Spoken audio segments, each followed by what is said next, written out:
L'endométriose est une pathologie qui induit parfois des douleurs insupportables, le plus dur étant le plus souvent de se remettre du choc psychologique de l'infertilité qu'elle induit.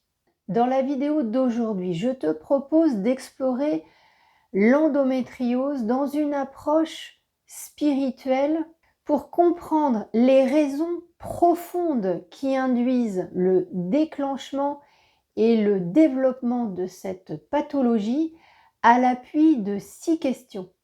Ainsi, nous pourrons développer ce qu'induisent les symptômes qui sont associés pour aller vers le chemin de guérison qu'il est possible d'emprunter.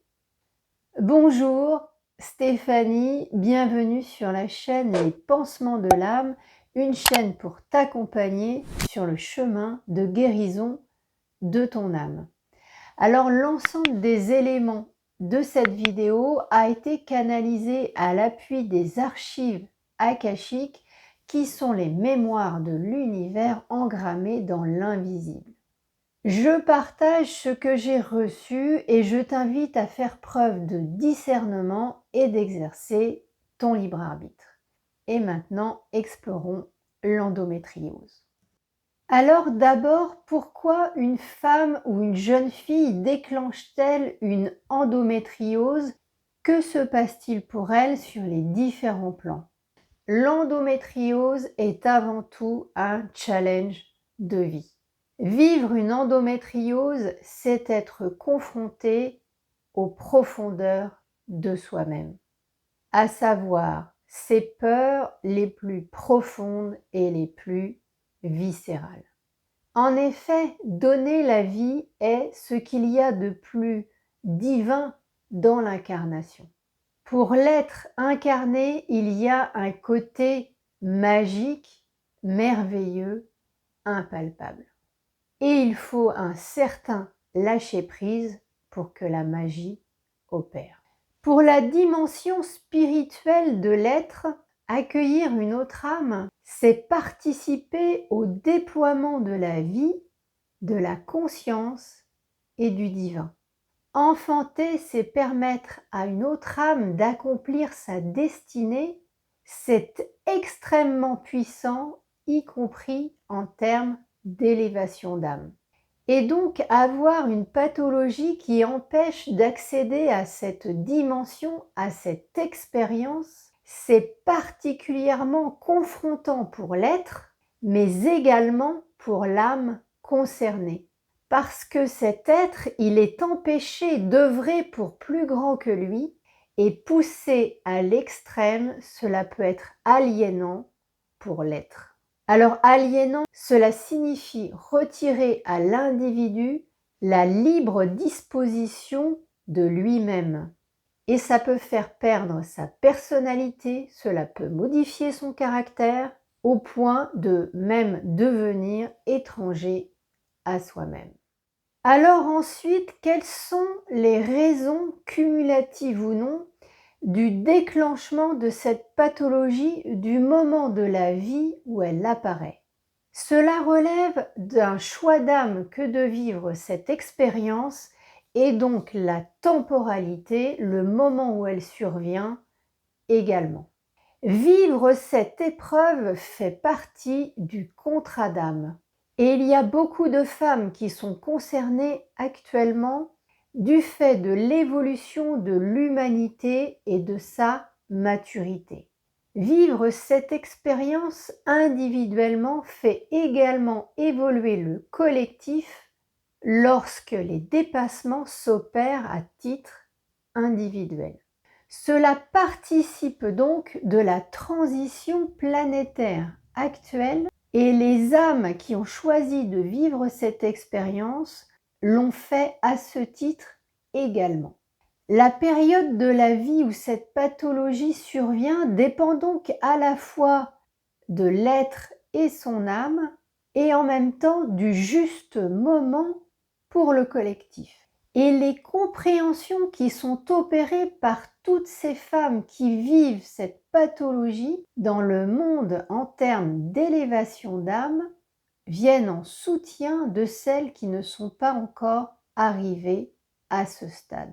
Alors si on donne une image un peu simpliste de ce qui se déroule, c'est comme si toutes les femmes qui ont ou qui vont avoir une endométriose faisaient partie du même réseau social et que chacune partageait ses épreuves, ses compréhensions au fil de l'eau, ces dernières s'en inspirant pour leur propre cheminement individuel. Du fait de l'endométriose, certaines femmes ont des douleurs particulièrement marquées et d'autres non. Pourquoi?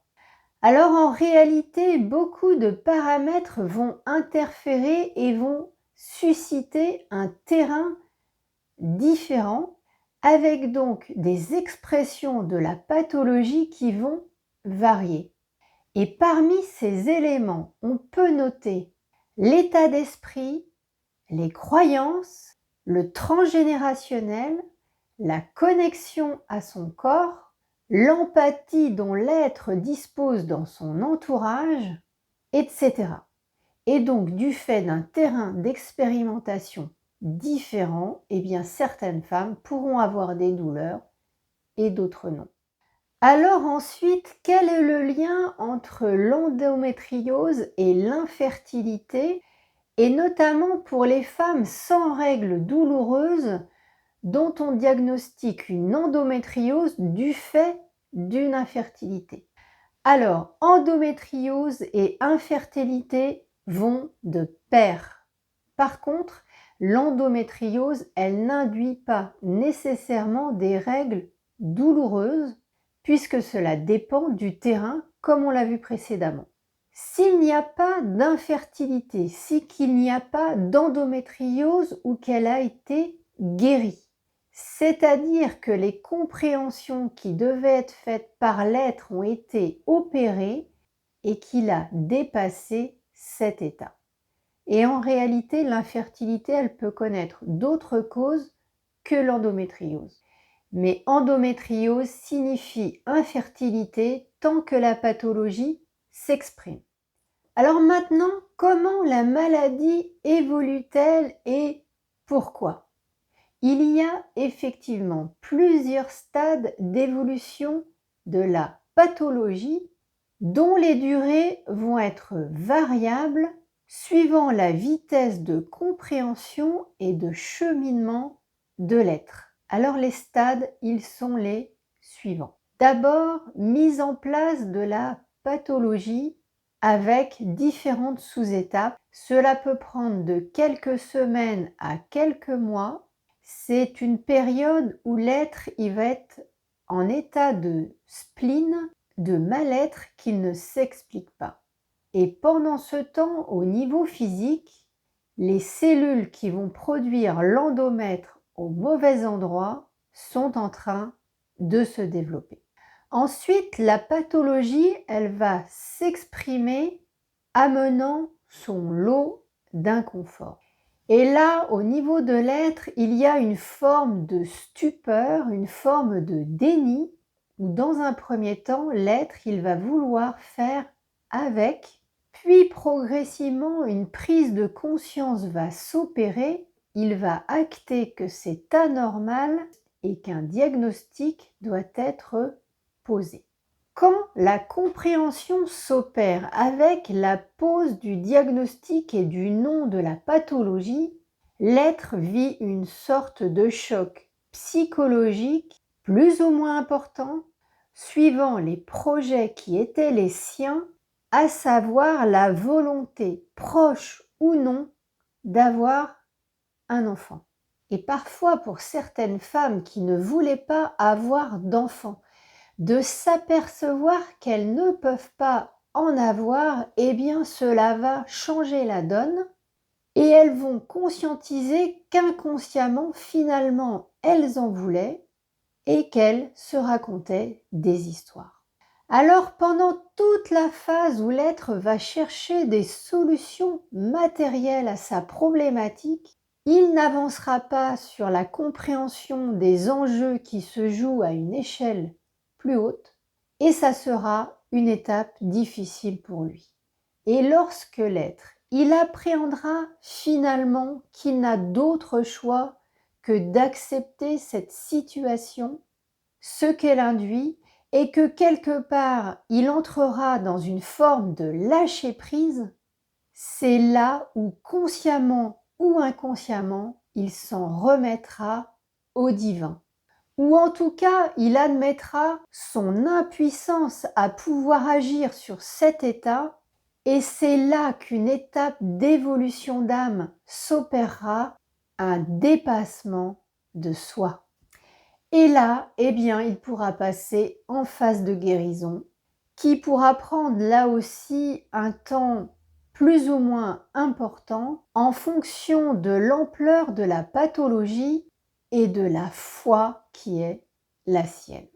Il est entendu par la foi le fait d'être en capacité de comprendre qu'il n'est pas sa pathologie, mais qu'en même temps, elle est là pour le faire avancer et que, présent ou non, il peut utiliser cette chance d'être incarné et d'en tirer le meilleur parti. Alors cela sous-tend une remise en cause des objectifs initiaux et sociétaux qui sont qu'il est nécessaire d'avoir des enfants pour se réaliser, ce qui n'est pas le cas puisque cela dépend du contrat d'âme et des objectifs qui y sont associés. Et dernière question, comment prévenir la survenue de cette pathologie? Alors il n'est pas possible de prévenir la survenue de l'endométriose puisqu'elle fait partie du contrat d'âme et si elle n'a pas lieu sous cette forme, elle aura lieu sous une autre. Derrière l'endométriose, c'est d'être confronté à l'infertilité qui constitue le challenge de vie qu'a choisi l'être. Et pour guérir de cette pathologie, il faut emprunter le chemin de guérison que l'on a vu précédemment. Et si l'être reste bloqué sur une étape, eh bien il n'avancera pas et il ne pourra pas passer dans la phase de guérison. Par contre, si les compréhensions s'opèrent efficacement et rapidement, la guérison, elle peut être spontanée. Donc finalement, avec l'endométriose, tout est possible, de la maladie incurable à la guérison spontanée. C'est l'être qui en détient les clés et en même temps, c'est comme le pèlerinage de Compostelle, c'est le chemin qui compte. Et maintenant, le message des guides. Les êtres qui ont choisi dans leur plan d'incarnation de vivre une endométriose ont choisi d'œuvrer sur deux niveaux. D'une part pour leur propre cheminement et d'autre part pour accompagner l'évolution de l'humanité à une période de transition planétaire majeure. S'ils ont choisi cette épreuve, c'est qu'ils sont à un stade de maturité d'âme qui leur permettra de la dépasser. Pour autant, cela n'enlève rien à la douleur et parfois au côté insupportable de cette pathologie, et c'est donc avec la plus grande bienveillance qu'il faut considérer les êtres qui ont choisi de vivre cette expérience des plus confrontantes. Alors ces êtres, ils sont accompagnés, ils sont soutenus dans l'invisible du fait du caractère sacré de leur mission sur Terre. Nous leur renouvelons toute notre confiance et notre soutien et l'heure est venue de véhiculer ce message pour fluidifier leur évolution et celle de l'humanité. Avec tout notre amour, vos guides.